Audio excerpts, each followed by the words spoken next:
শুক্রবার পুজো দিতে ঠাকুরনগরের ঠাকুর বাড়িতে আসছেন তৃণমূল সাংসদ অভিষেক বন্দ্যোপাধ্যায়। তার আগমনকে কেন্দ্র করে বৃহস্পতিবার থেকেই এলাকায় নিরাপত্তা ব্যবস্থায় ব্যাপক রদবদল লক্ষ্য করা যাচ্ছে।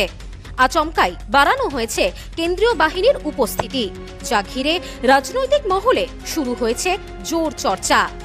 সূত্রের খবর, ঠাকুরবাড়ির মন্দির চত্বরের সামনে মোতায়েন করা হয়েছে বিপুল সংখ্যক কেন্দ্রীয় বাহিনীর জওয়ান। পাশাপাশি সাংসদ তথা কেন্দ্রীয় মন্ত্রী শান্তনু ঠাকুরের বাসভবনের সামনেও বাড়ানো হয়েছে নিরাপত্তা।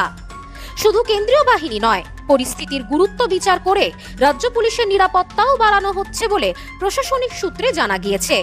এই ব্যাপারে সারা ভারত মতুয়া মহাসংঘের সংঘাধিপতি মমতা ঠাকুর বলেন, শান্তনু ঠাকুর তার নিজের ক্ষমতা জাহির করতে কেন্দ্রীয় বাহিনী দিয়ে ঠাকুর বাড়িকে ঘিরে ফেলেছে। কেন্দ্রীয় বাহিনী যদি ঠাকুর বাড়িতে ঢুকতে পারে, তাহলে রাজ্য পুলিশের আপত্তি কোথায়? প্রশ্ন মমতা ঠাকুরের।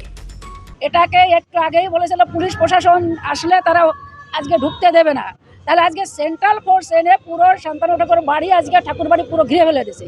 তাহলে এতে বোঝা যায় যে শান্তনু ঠাকুর একদিকে বলছে যে আসবে না, কিন্তু সেন্ট্রাল ফোর্স আসলে কোনো অসুবিধা নাই, রাজ্যের পুলিশ আসলে তাতে অসুবিধা, কিন্তু সেন্ট্রাল ফোর্স আসলে তাতে কোনো অসুবিধা নেই।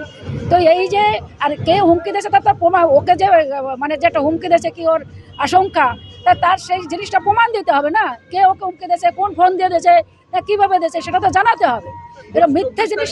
ও ভাবছে যে সেন্ট্রাল ফোর্স দিয়ে দেখাতে চাইছে যে আমার কত পাওয়ার আছে, কি আছে। আজকে ঠাকুরবাড়িতে সেন্ট্রাল ফোর্স ঢুকছে যখন, তাহলে এখন তো আমরা বলতে পারি রাজ্যের পুলিশ কেন ঢুকবে না। অন্যদিকে কেন্দ্রীয় মন্ত্রী শান্তনু ঠাকুর জানিয়েছেন, একজন কেন্দ্রীয় মন্ত্রী হিসেবে তাকে সুরক্ষা দেওয়া এবং ঠাকুরবাড়ি চত্বর সুরক্ষিত রাখতেই কেন্দ্রীয় বাহিনী এসেছে।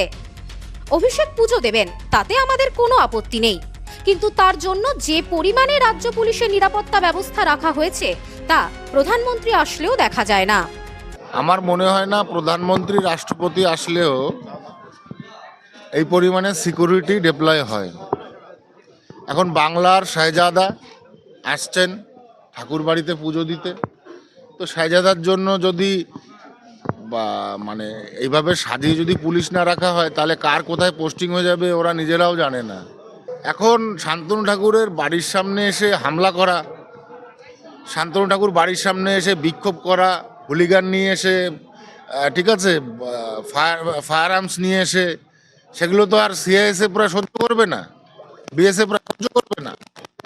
খুব নাটক বহু হয়েছে আগে, ঠিক আছে, পার্টির ক্যাডার এসে মন্দির দখল করা, ঠিক আছে, মন্দিরে কুকুর দিয়ে মন্দির শোকানো, এখানে চলবে না, দেব না আমরা।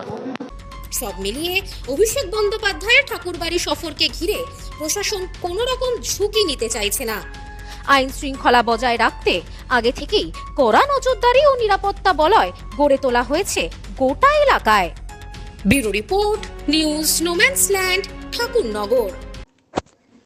পশ্চিমবঙ্গের উত্তর 24 পরগনা জেলার বনগাঁ এলাকায় Sudhir Karmakar college of education এক স্বনামধন্য এবং অতি উল্লেখযোগ্য শিক্ষণ মহাবিদ্যালয়। বর্তমান এই শিক্ষক মহাবিদ্যালয়ে নতুন শিক্ষাবর্ষে বিএড অ্যাডমিশন চলছে। তাই বিএড অ্যাডমিশন নেওয়ার বিষয়ে যে সমস্ত শিক্ষার্থীরা আগ্রহী, তারা অতি সত্বর কলেজের অফিসে এসে যোগাযোগ করবেন। আমাদের কলেজের ঠিকানা গোপালনগর, চরচালকি, বনগাঁ, উত্তর 24 পরগনা। পিন নম্বর 743235।